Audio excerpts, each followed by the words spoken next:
With experts anticipating a huge surge in migrants this month coming to the U.S., President Joe Biden's administration said Tuesday it will temporarily send 1,500 troops to help secure the U.S.-Mexico border. Pentagon spokesman Pat Ryder.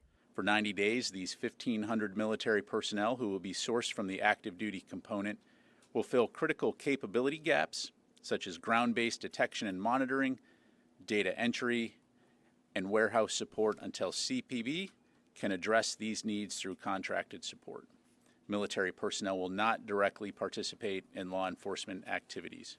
The increase in border resources, adding to the 2,500 National Guard troops already there, comes as Trump-era COVID-19 restrictions, known as Title 42, are set to end on May 11th. The policy had allowed U.S. authorities to rapidly expel non-Mexican migrants to Mexico without the chance to seek asylum. Biden, who is running for re-election, already has grappled with record numbers of migrants caught illegally crossing the border during his tenure and has taken criticism from all sides. Republicans have blasted Biden for rolling back Trump's hardline policies, while Democrats and immigration activists have lashed out over what they see as Biden's toughening approach to border security. Still, Reuters national security correspondent Idris Ali says the border deployment comes with some reservations within the Pentagon.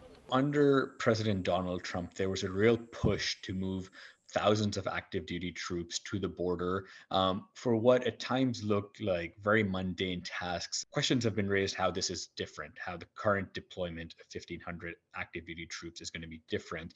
Pentagon spokesman Pat Ryder said it won't affect readiness, but what we're being told by sources is that for a long time there's been concern at the Pentagon that the longer these type of missions go on, the more likely they are to impact readiness, the more likely they are to turn troops' attention away from the task at hand, which is, countering China, looking at the war in Ukraine and how they can support those efforts.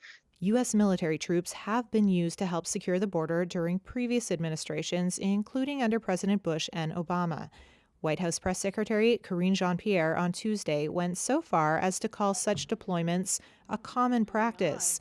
But some in the president's own party were not on board. Senator Bob Menendez, a Democrat and chair of the Senate Foreign Relations Committee, said Biden's decision to send troops to the border was unacceptable and accused the president of trying to score political points.